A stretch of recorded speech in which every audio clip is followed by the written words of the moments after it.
नमस्ते और हिप्नोसिस में मास्टरी कोर्स में आपका स्वागत है।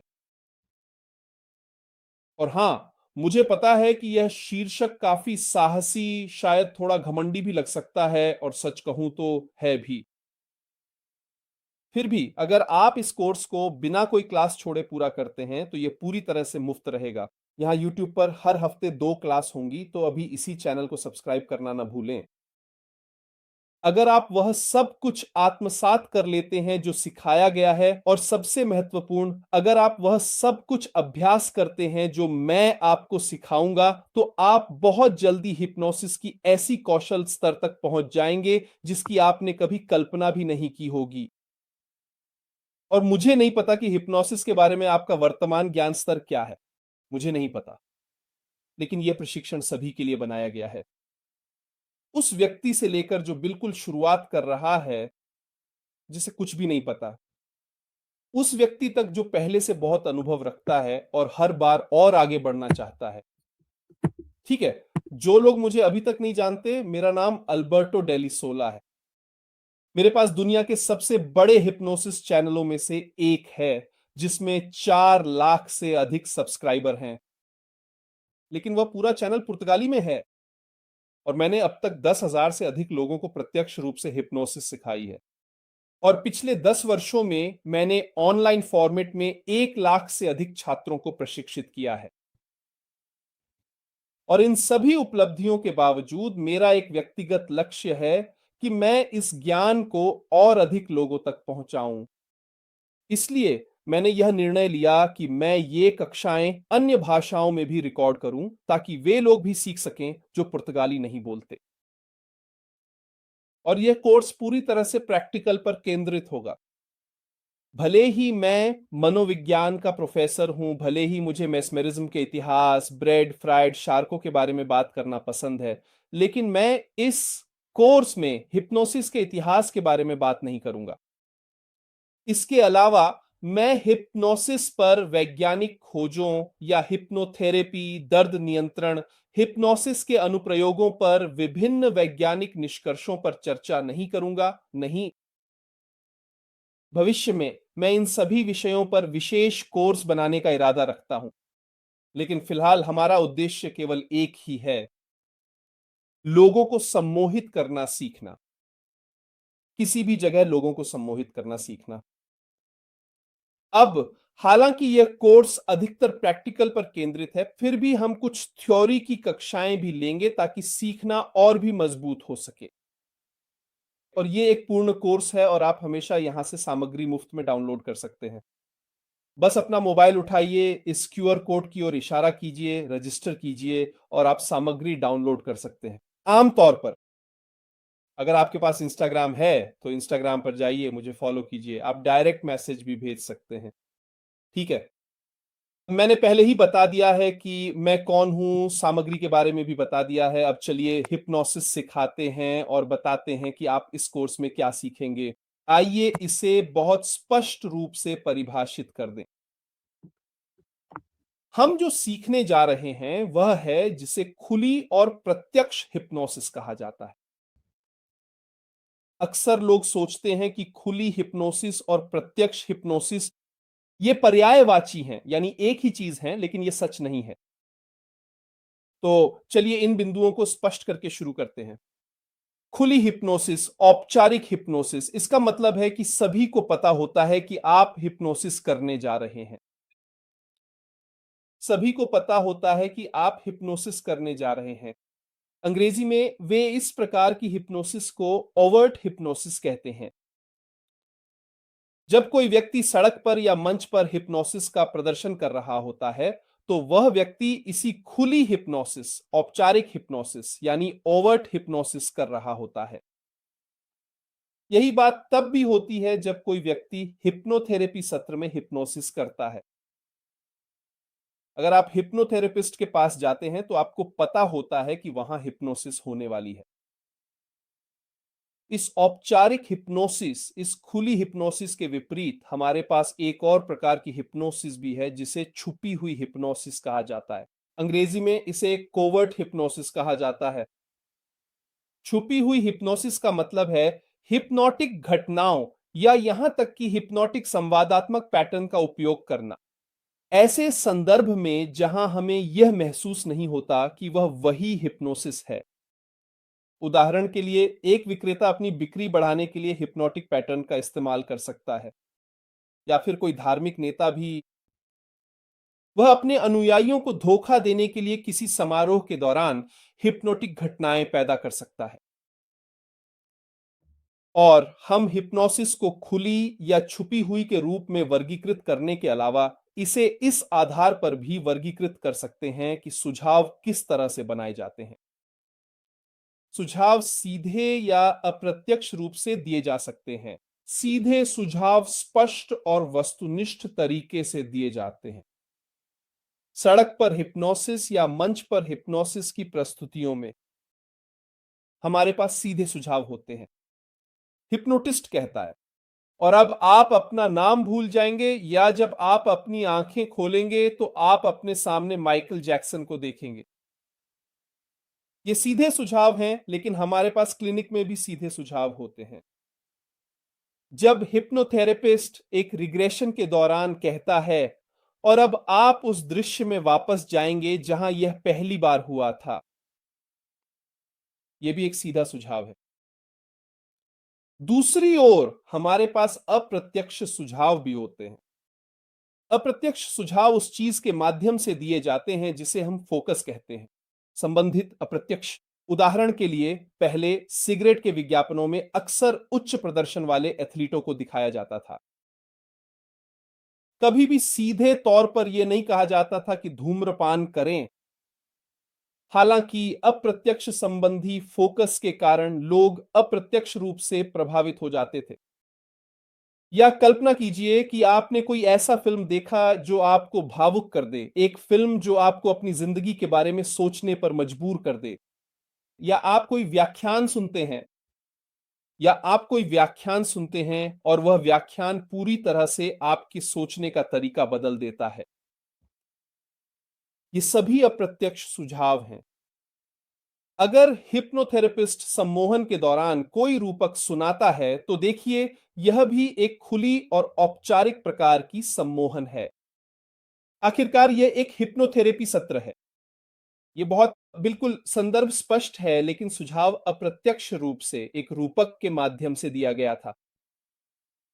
हमारे पास प्रत्यक्ष रूप से खुली सम्मोहन हो सकती है और अप्रत्यक्ष रूप से भी खुली सम्मोहन हो सकती है। उदाहरण के लिए, कल्पना कीजिए कि मैं हिप्नोथेरेपी क्लिनिक में जाता हूं। अगर मैं हिप्नोथेरेपी क्लिनिक में जाता हूं तो यह स्पष्ट है कि यह खुली सम्मोहन है। हालांकि सुझाव प्रत्यक्ष या अप्रत्यक्ष हो सकते हैं, और हमारे पास छुपी हुई सम्मोहन भी हो सकती है,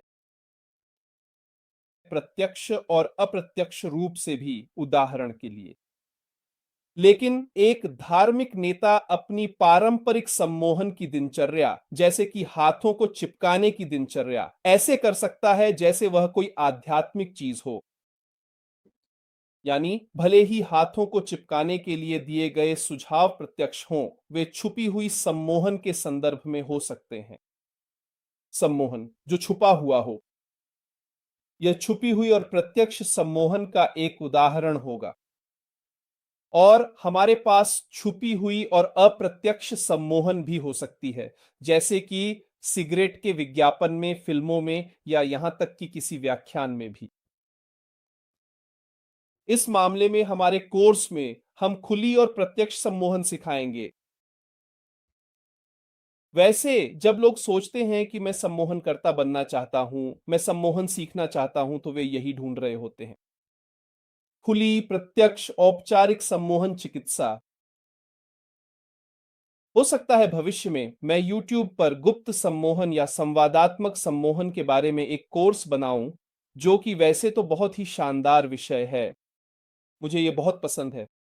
लेकिन फिलहाल ये सम्मोहन निपुणता पाठ्यक्रम खुले और प्रत्यक्ष सम्मोहन पर केंद्रित है। और इसके अलावा मुझे लगता है कि हमारे लिए यह परिभाषित करना महत्वपूर्ण है कि सुझाव क्या होते हैं। हमारे कोर्स के दौरान हम हर समय सुझावों के बारे में बात करेंगे। हम हर समय सुझावों के बारे में बात करेंगे। इसलिए यह ज़रूरी है कि हम परिभाषित करें कि सुझाव क्या होते हैं। उदाहरण के लिए एक सुझाव और एक प्रत्यक्ष आदेश में क्या अंतर होगा? एक व्यक्ति जो वास्तव में सम्मोहित है और एक व्यक्ति जो केवल नाटक कर रहा है, उनमें क्या अंतर होगा? दिए गए ये सुझाव व्यक्ति को पूरी तरह से स्वचालितता का एहसास और अनुभव देते हैं। उदाहरण के लिए उस स्थिति की कल्पना करें, सभी लोग सुबह दूध या कॉफी पी रहे हैं और कोई एक टिप्पणी करता है, क्या आपको नहीं लगता कि यह दूध खट्टा है? सभी को खट्टे स्वाद का एहसास होने लगता है। सुझाव में आदेश के विपरीत हमें ऐसा महसूस होता है जैसे यह शरीर में अपने आप होने वाली कोई प्रक्रिया है। तो जो व्यक्ति दूध का खट्टा स्वाद महसूस करता है, उसे ऐसा लगता है जैसे यह शरीर की सामान्य प्रतिक्रिया हो। कुछ विद्वान इस एहसास को जानबूझकर नियंत्रण खोने की भावना कहेंगे। मुझे यह परिभाषा बहुत पसंद है। एक जानबूझकर किया गया नियंत्रण का नुकसान, यानी व्यक्ति अस्थायी रूप से नियंत्रण की भावना खो देता है, लेकिन क्योंकि वह खुद ऐसा चाहता है और क्योंकि आखिरकार नियंत्रण उसी के पास है। और यही कारण है कि सम्मोहन इतना, लेकिन इतना प्रभावशाली घटना है। ठीक है, हमने सुझावों को परिभाषित कर लिया है, लेकिन सम्मोहन क्या है? शैक्षणिक दृष्टि से हमारे पास सम्मोहन क्या है, इसकी कई अलग-अलग परिभाषाएं हो सकती हैं। सिर्फ इसी विषय पर सम्मोहन क्या है, इस पर बहस करते हुए 100 कक्षाओं का एक कोर्स बनाया जा सकता है। लेकिन यहां हम उन परिभाषाओं पर चर्चा करेंगे जो हमारे सीखने के लिए सबसे महत्वपूर्ण होंगी। खुला सम्मोहन, यानी औपचारिक और प्रत्यक्ष सम्मोहन। उदाहरण के लिए एपीए यानी अमेरिकन साइकोलॉजिकल एसोसिएशन सम्मोहन को एक ऐसी चेतना की अवस्था के रूप में परिभाषित करती है जिसमें ध्यान केंद्रित होता है, परिधीय चेतना में कमी आती है और यह अवस्था सुझाव के प्रति अधिक प्रतिक्रिया देने की क्षमता से पहचानी जाती है। और यह अवस्था संज्ञान, भावना और व्यवहार में बदलाव ला सकती है। कुछ शैक्षिक लोग एक अलग परिभाषा का उपयोग करना पसंद करते हैं। कुछ साल पहले कुछ शैक्षिक लोगों ने सम्मोहन को एक प्रकार के प्रकट नियंत्रण के रूप में वर्गीकृत किया है, यानी अपेक्षाएं उत्पन्न करने की क्षमता, या यूं कहें अनुभव उत्पन्न करने की क्षमता, ताकि वे अपेक्षाओं के अनुरूप हों। लेकिन जैसा कि मैंने पहले कहा, इस कोर्स का उद्देश्य सम्मोहन के उपकरण को कैसे साधें, यह सिखाना है। तो ये शैक्षिक भेदभाव इतनी महत्वपूर्ण नहीं होंगी, कम से कम अभी के लिए शुरुआत में। एक परिभाषा जो मुझे बहुत पसंद है, वह एक महान सम्मोहनकर्ता डेव एलमैन की है। उनके अनुसार सम्मोहन को एक ऐसी मानसिक अवस्था के रूप में परिभाषित किया गया है जिसमें मनुष्य की आलोचनात्मक क्षमता को दरकिनार कर दिया जाता है और चयनात्मक सोच स्थापित हो जाती है। यानी डेव एलमैन इस बात पर जोर देते हैं कि सम्मोहन कोई स्थायी स्थिति नहीं है, बल्कि एक मानसिक अवस्था है जिसे तुरंत बदला और प्राप्त किया जा सकता है। और आलोचनात्मक क्षमता हमारे दिमाग का वह हिस्सा है जो निर्णय करता है, जैसे गर्म, ठंडा, मीठा, खट्टा जैसे अवधारणाओं में अंतर करता है। अगर मैं तुम्हें ये मोबाइल दिखाऊं और कहूं कि ये एक चिड़िया है, तो तुम हंसोगे।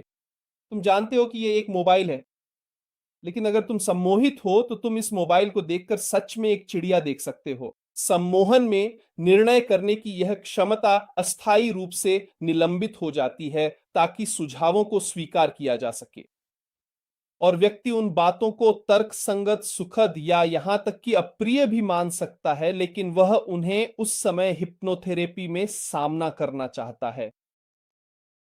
और डेविड एलमैन चयनात्मक सोच की स्थापना के बारे में भी बात करते हैं। चयनात्मक सोच तब होती है जब व्यक्ति पूरे दिल से किसी चीज पर विश्वास करता है। मसलन अगर उसे यकीन हो कि दर्द नहीं होगा तो उसे एनेस्थीसिया महसूस होगा। अगर वह मान ले कि वह नाम भूल गया है तो उसे एमनेशिया हो जाएगा।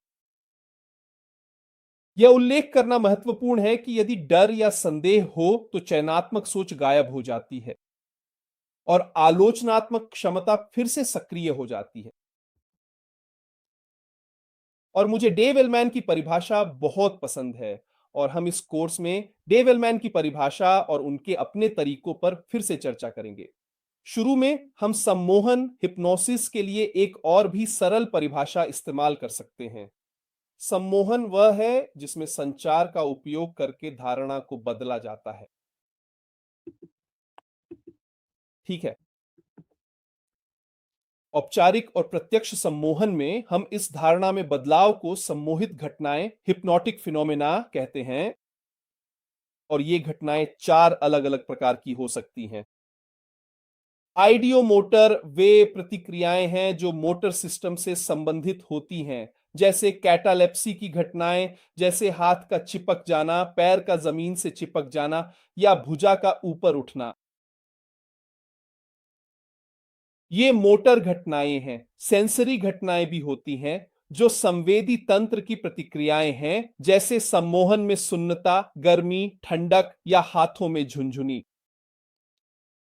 हमारे पास भावनात्मक घटनाएं भी होती हैं। ये वे प्रतिक्रियाएं हैं जो भावनाओं से जुड़ी होती हैं, जैसे खुश महसूस करना, अधिक शांत महसूस करना या डर महसूस करना। हमारे पास संज्ञानात्मक कॉग्निटिव घटनाएं भी होती हैं। ये संज्ञानात्मक प्रतिक्रियाएं होती हैं, जैसे भूल जाना, एमनेशिया, मतिभ्रम, हेलुसिनेशन या मानसिक भ्रम। निश्चित रूप से ये सम्मोहन हिप्नोसिस की सबसे रहस्यमय और प्रभावशाली घटनाएं होती हैं। जब आप किसी को यह कहते हुए सुनते हैं, अरे सम्मोहन मेरे लिए काम नहीं किया, आमतौर पर यह व्यक्ति संज्ञानात्मक सुझावों का उल्लेख कर रहा होता है। वह यह नजरअंदाज कर देता है कि हमारे पास कई अन्य प्रकार के सुझाव भी होते हैं। और इस कोर्स में आप यह सब करना सीखेंगे। आप यह सीखेंगे कि लोगों की धारणा को असाधारण तरीके से कैसे बदला जाए। और मैं हमारी कक्षा को यह कहते हुए समाप्त करना चाहता हूं कि क्यों सीखें सम्मोहन। सम्मोहन की कला में महारत क्यों हासिल करें? क्योंकि यही है, सम्मोहन एक कला है और इस सवाल का जवाब कई स्तरों पर दिया जा सकता है, लेकिन मैं आपको अभी बता देता हूं। हर किसी को सम्मोहन सीखना चाहिए। पहला कारण यह है, सम्मोहन बस उन सबसे प्रभावशाली और रहस्यमय घटनाओं में से एक है जिन्हें आप अपनी जिंदगी में देखेंगे। चाहे आपको सम्मोहन के साथ काम करने में कोई दिलचस्पी ना हो, चाहे आप मंच पर सम्मोहन करने वाले नहीं बनना चाहते हो, चाहे आप सम्मोहन चिकित्सक नहीं बनना चाहते हो, यह उन सबसे प्रभावशाली ज्ञानों में से एक है जो आपको अपनी जिंदगी में मिलेगा। और मैं आपको बताता हूं, सम्मोहन सीखना आपकी दुनिया को देखने का नजरिया पूरी तरह बदल देगा। और मैं आपको यह भी बताता हूं कि सिर्फ यही बात इतनी जादुई है कि आपको यहां जो कुछ भी हम सिखाने वाले हैं उसे पढ़ने का औचित्य मिल जाता है। हालांकि हमारी रोजमर्रा की जिंदगी में भी इसके कुछ व्यावहारिक लाभ हैं। जब आप सम्मोहन सीखते हैं तो आपकी संवाद करने की क्षमता बहुत अधिक बढ़ जाती है। अगर आपका पेशा दूसरों से संवाद करने से जुड़ा है तो इसमें कोई शक नहीं कि सम्मोहन सीखने का यह ज्ञान आपके लिए फायदेमंद होगा। यह आपके लिए अमूल्य साबित होगा। इसके अलावा जाहिर है आप एक नया जुनून भी खोज सकते हैं और सम्मोहन आपके लिए एक नया पेशा बन सकता है, चाहे वह मनोरंजन के लिए सम्मोहन हो या क्लिनिकल सम्मोहन हो। मैं आपको बस एक बात बताता हूं, जिस पल आप सम्मोहन की इस दुनिया में कदम रखेंगे आपकी जिंदगी कभी पहले जैसी नहीं रहेगी। और जैसा कि मैंने शुरुआत में कहा था, हमारा कोर्स बहुत व्यावहारिक होगा। हालांकि इन शुरुआती कक्षाओं में मैं आपको उन अवधारणाओं का एक समग्र दृष्टिकोण दूंगा जो आवश्यक हैं, जो बुनियादी हैं, ताकि आप सम्मोहन को एक बार में पूरी तरह से सीख सकें। तो आपको ये नया कोर्स कैसा लग रहा है? अपनी राय नीचे कमेंट्स में बताएं और अगली कक्षा में मिलते हैं।